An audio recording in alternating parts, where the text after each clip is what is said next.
छत्तीसगढ़ भाजपा के कद्दावर नेता और रायपुर दक्षिण विधायक बृजमोहन अग्रवाल अब सांसद बन गए हैं। उनके इस्तीफा देने के बाद विधायक की ये सीट खाली हो जाएगी। चर्चा है कि प्रदेश में साल के अंत में नगरीय निकाय के साथ साथ विधानसभा उपचुनाव भी हो सकते हैं। ऐसे में अभी से ही बड़ी संख्या में बीजेपी कांग्रेस के नेता अपनी दावेदारी मजबूत करते नजर आ रहे हैं। छत्तीसगढ़ बनने के बाद से ही रायपुर दक्षिण से बृजमोहन अग्रवाल का एक छत्र राज रहा है। उनके रहते यहां से किसी और को कभी भाजपा से टिकट मिला ही नहीं।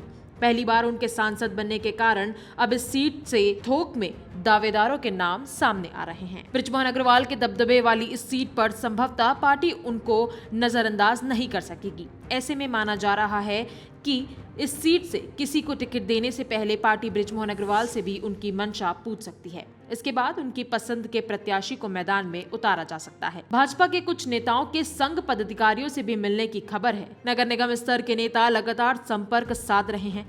कोशिश ये भी की जा रही है कि बृजमोहन ही किसी का नाम आगे बढ़ा दे, मगर नतीजों के बाद बृजमोहन इस पर संगठन के किसी नेता से चर्चा नहीं कर पाए हैं। भाजपा के दावेदारों की बात की जाए तो सबसे पहला नाम सामने आ रहा है सुनील सोनी का, जो पूर्व सांसद हैं और सबसे प्रबल दावेदार माने जा रहे हैं। ये महापौर भी रह चुके हैं और शहर के बीच लोगों से अच्छा खासा कनेक्शन है और बृजमोहन अग्रवाल के करीबी माने जाते हैं। इसके साथ ही दूसरा नाम सामने आता है सुभाष तिवारी का। रायपुर नगर निगम के सीनियर पार्षद हैं। बृजमोहन अग्रवाल की सियासी टीम का अहम हिस्सा रहे हैं। उनके बाद भाजपा में सेकंड लाइन के नेताओं में सबसे सीनियर हैं। तीसरा नाम आता है मृत्युंजय दुबे का।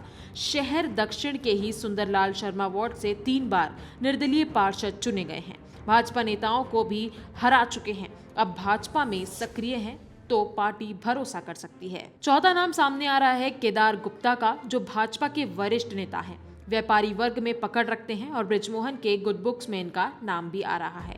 2 बार रायपुर उत्तर से टिकट दिए जाने की चर्चा रही, लेकिन बात नहीं बन पाई। 5वां नाम सामने आ रहा है मनोज वर्मा का। रायपुर नगर निगम में उपनेता प्रतिपक्ष हैं। लगातार विधायक का चुनाव लड़ने का प्रयास कर रहे हैं और जोर आजमाइश करते हुए लगातार नेताओं से संपर्क भी साध रहे हैं। तो भाजपा की ओर से अभी ये 5 नाम सामने आ रहे हैं। हो सकता है कि इनमें से ही किसी एक को टिकट दिया जाए।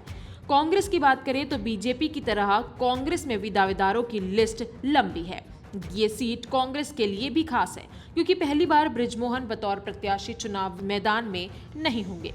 बृजमोहन जन नेता माने जाते हैं। सियासी जानकार बताते हैं कि इस सीट पर बड़ी संख्या में लोग बृजमोहन के चेहरे पर वोट करते हैं। बृजमोहन के दिल्ली जाने से कांग्रेस के लिए ये सीट थोड़ी आसान हो जाएगी। इस बार कांग्रेस से हर नेता मैदान में उतरने की तैयारी करेगा।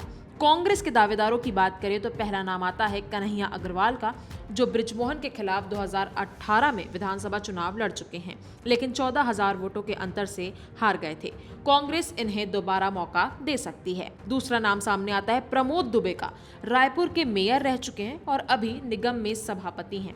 इससे पहले 2019 का लोकसभा चुनाव भी रायपुर से लड़ चुके हैं, लेकिन हार गए थे। तीसरा नाम आता है सन्नी अग्रवाल का। विधानसभा चुनाव के दौरान टिकट वितरण से पहले क्षेत्र में जमकर पैसे खर्च किए, काफी सक्रिय रहे।